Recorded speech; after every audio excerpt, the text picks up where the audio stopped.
প্রিয় দর্শক আসসালামু আলাইকুম। আজ আপনাদের সাথে শেয়ার করব বিক্রমপুরের ঐতিহ্যবাহী মাওরা আচার রেসিপি। এই আচারটি আম দিয়ে করা হয়। আমের সিজন থাকতে থাকতেই এই মাওরা আচার রেসিপি তৈরি করে 1 থেকে 2 বছর সংরক্ষণ করে রাখতে পারেন। তো চলুন আচার তৈরির মূল পর্বে যাওয়া যাক। এখানে আমি 7টি কাঁচা আম নিয়েছি। এবার আমগুলো ধুয়ে পানিটা ঝরিয়ে নেব। পানিটা ঝরিয়ে আমগুলো আমার পছন্দ অনুযায়ী আমি কেটে নেব। আপনারা আপনাদের পছন্দ মতো আমগুলো কেটে নিতে পারেন। এখানে আমি আমগুলো কেটে নিয়েছি। দেখুন, একটা আম আমি মাঝখানে ফালি দিয়ে 6 টুকরো করে নিয়েছি। আর আমগুলোর গাটা একটু কেচে দিয়েছি। এতে করে আচারটা তৈরি করার পর মশলাগুলো পারফেক্টভাবে ভিতরে ঢুকে যাবে আর আচারটা খেতেও অনেক বেশি ভালো লাগবে। এবার এর মধ্যে দিয়ে দিচ্ছি 1 চা চামচ হলুদ দিয়ে আমগুলোকে খুব ভালোভাবে মাখিয়ে নেব। হলুদ দেওয়ার কারণে আমটা যখন আমি রোদে দেব তখন অনেক বেশি কালো হয়ে যাবে না, আর আচারটা তৈরি করার পর কালারটাও কিন্তু অনেক বেশি সুন্দর আসবে। তো দেখুন, আমি কিন্তু হলুদ দিয়ে খুব ভালোভাবে মাখিয়ে নিয়েছি। আপনাদেরকে আবারও একটু দেখিয়ে দিচ্ছি, আমি কিন্তু প্রত্যেকটা আম এভাবে কেচে নিয়েছি। এবার আমগুলো একটা ছড়ানো পাত্রে আমি এভাবে সাজিয়ে নেব।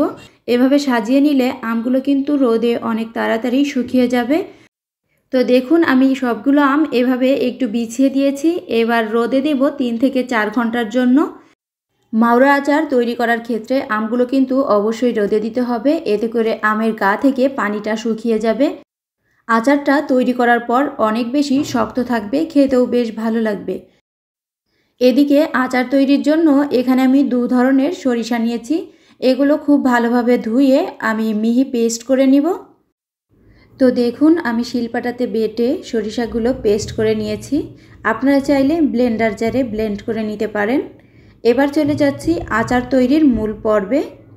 একটা কড়াইতে আমি এখানে পর্যাপ্ত পরিমাণ সরিষার তেল দিয়ে দিচ্ছি। আপনারা যদি আমের আচারটা 1 থেকে 2 বছর সংরক্ষণ করতে চান তাহলে এখানে তেলের পরিমাণটা অনেক বেশি বাড়িয়ে দিবেন। তেলটা খুব ভালোভাবে গরম হয়ে গিয়েছে। এই পর্যায়ে এখানে দিয়ে দিচ্ছি আমি 1 চা চামচ রসুন বাটা দিয়ে আমি তেলের মধ্যে কিছুটা সময় ভেজে নেব। এই পর্যায়ে তেল থেকে কিন্তু অনেকটাই ফেনা ভেসে উঠবে। তো ভয়ের কোনো কারণ নেই, এটা কিন্তু আস্তে আস্তে এমনিতেই কমে যাবে। বছর জুড়ে এই আমের আচারটা যদি আপনি রাখতে চান তাহলে তেলের পরিমাণটা এমনভাবে বাড়িয়ে দিতে হবে যেন কাচের জারের মধ্যে আমের আচারটা রাখার পরেও তেলের মধ্যে আমের আচারগুলো ডুবে থাকে। তাহলেই আপনি বছর জুড়ে সংরক্ষণ করতে পারবেন। এখানে কোনো প্রকার ভিনেগার দেওয়া লাগবে না, ভিনেগার ছাড়াই আচারটা এভাবে ভালো রাখতে পারবেন। এবার আমি এর মধ্যে আমগুলো দিয়ে দিচ্ছি। আমগুলো দেখুন অনেকটাই কিন্তু শুকিয়ে গিয়েছে। মাওরা আচার তৈরির ক্ষেত্রে চেষ্টা করবেন যেই আমগুলোতে আঁশ কম, মানে যেই আমগুলোতে মাংস একটু কম থাকে এই আম দিয়ে করার জন্য। না হলে কিন্তু বেশি মাংসওয়ালা আম দিয়ে করলে আপনার আচারটা অনেক বেশি ঘেটে যাবে, আর কি আচারটা ভর্তা টাইপের হয়ে যাবে। তো চেষ্টা করবেন যেই আমগুলোর গায়ে মাংস কম ওই আম দিয়ে মাওরার আচারটা তৈরি করার জন্য। তো আমি তেলের মধ্যে কিছুটা সময় আমগুলো ভেজে নিয়েছিলাম। এবার এর মধ্যে দিয়ে দিচ্ছি পেস্ট করে রাখা সরিষা দিয়ে এভাবে আমের সাথে কিছুটা সময় ভেজে নেব। যেহেতু সরিষাগুলো আমি আগে থেকেই কষিয়ে নেইনি, এই জন্য সরিষাগুলো আমের সাথে বেশ কিছুটা সময় ধরে ভেজে নিতে হবে। এমনভাবে ভেজে নিতে হবে যেন সরিষার যে কাঁচা স্মেল আছে এটা চলে যায়। এই আচারটা তৈরি করার ক্ষেত্রে আমি যেইভাবে দেখিয়ে দিচ্ছি স্টেপ বাই স্টেপ এভাবেই কিন্তু আচারটা তৈরি করে নিতে হবে। তো বেশ কিছুটা সময় নিয়ে আমি এগুলো কষিয়ে নিয়েছি। এই পর্যায়ে এখানে দিয়ে দিচ্ছি লাল মরিচের গুঁড়া। ঝালটা আপনাদের পছন্দ অনুযায়ী দিবেন। আমি যেহেতু টক ঝাল মিষ্টি রেখে আচারটা তৈরি করব, তো সেই অনুযায়ী আমি এখানে মরিচের গুঁড়াটা দিয়েছি। আবারও সব কিছু একসাথে খুব ভালোভাবে মিশিয়ে দিচ্ছি। এভাবে করে একটা মশলা দিতে হবে আর তেলের মধ্যে সব কিছু ভেজে নিতে হবে। এই আচারটা তৈরি করার ক্ষেত্রে আমি এখানে কোনো প্রকারের পানি ইউজ করব না। আমের যে টক পানিটা আছে এটাই কিন্তু বেরিয়ে আসবে, চিনি দেওয়ার পর এই পানিটাই বেরিয়ে আসবে। চিনি থেকে যে পানিটা বেরিয়ে আসবে আর আমের যে টক পানিটা আছে এই দুইটা পানি একসাথে হয়েই কিন্তু আমটা সিদ্ধ হয়ে যাবে। এখানে এক্সট্রা কোনো পানি দেওয়ার দরকার নেই। তো এখানে আমি 4 কাপ পরিমাণ চিনি দিয়েছি। এই আচারটা তৈরি করার পর উপরটা ঝাল আর মিষ্টি টাইপের থাকে আর ভেতরের অংশটা হালকা টক টক থাকে। এটা এমন হয় খেতে, যারা মাওড়ার আচার খেয়েছেন এভাবে তারাই কিন্তু এটার টেস্ট জানেন।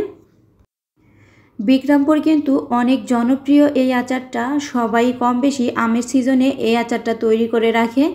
তো আমি তেলের পরিমাণটা কম দিয়েছি কারণ আমার আচারগুলো তাড়াতাড়ি শেষ হয়ে যাবে, এই জন্য আমি নর্মাল ফ্রিজে রেখে আচারগুলো বেশ কিছুদিন সংরক্ষণ করব, তাহলেই কিন্তু আচারটা আমার শেষ হয়ে যাবে। তো দেখুন আম থেকে কিন্তু অনেকটাই পানি বেরিয়েছে, এই পানিটা দিয়েই আমগুলো সিদ্ধ হয়ে যাবে। মিষ্টির ব্যালেন্সটা ঠিক রাখার জন্য এখানে আমি সামান্য পরিমাণ লবণ দিয়ে দিলাম। আমি চুলার জালটা মিডিয়ামে রেখে অনবরত কিন্তু আমের আচারটা নেড়ে চেড়ে নিচ্ছি। কোনো প্রকার ঢাকনা দিয়ে ঢেকে দেওয়া যাবে না, তাহলে কিন্তু আমগুলো অনেক বেশি সিদ্ধ হয়ে যাবে। তো দেখুন আস্তে আস্তে আমের কালারটা চেঞ্জ হতে শুরু করেছে। প্রিয় দর্শক, এতক্ষণ পর্যন্ত যারা আমার ভিডিওটি দেখছেন প্লিজ একটা লাইক দিয়ে দিবেন।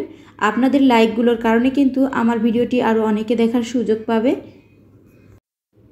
আমার রেসিপিগুলো যদি আপনাদের কাছে ভালো লেগে থাকে তাহলে আমার চ্যানেলটিকে সাবস্ক্রাইব করে আমার পাশে থাকবেন।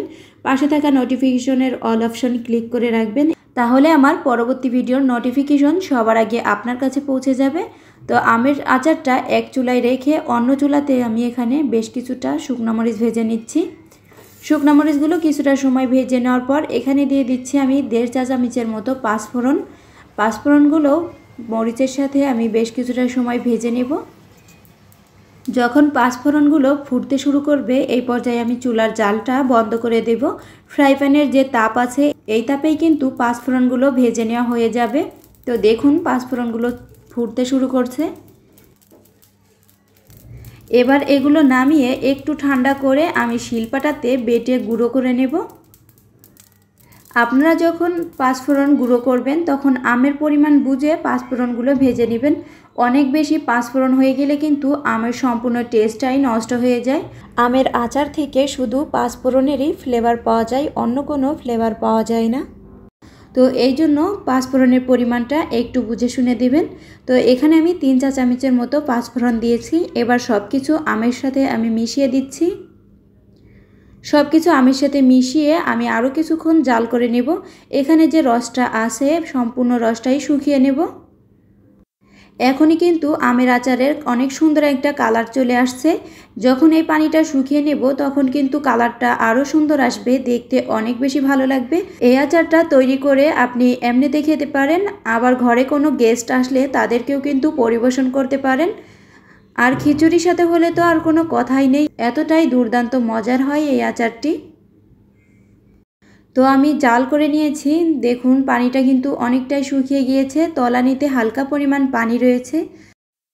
তো এই পানিটুকু আমি শুকিয়ে নেব যেন প্রত্যেকটা মশলা আমের গায়ে গায়ে লেগে থাকে। তো দেখুন আমি আচারটা নামিয়ে নিয়েছি, নামিয়ে আপনাদের সাথে শেয়ার করছি। এটার কালারটা দেখতে যতটা লোভনীয় লাগছে, খেতে মাশাআল্লাহ ততটাই ভালো লেগেছিল। আশা করছি আমার আজকের এই আমের আচার রেসিপি আপনাদের কাছে ভালো লেগেছে। যদি অনেক বেশি ভালো লেগে থাকে তাহলে রিকোয়েস্ট রইল ফ্রেন্ডস অ্যান্ড ফ্যামিলির মাঝে আমার এই রেসিপি শেয়ার করে দিতে পারেন। তো আজকের মতো এই পর্যন্তই, সকলের সুস্বাস্থ্য কামনা করে এখানেই বিদায় নিচ্ছি। আল্লাহ হাফেজ, আসসালামু আলাইকুম।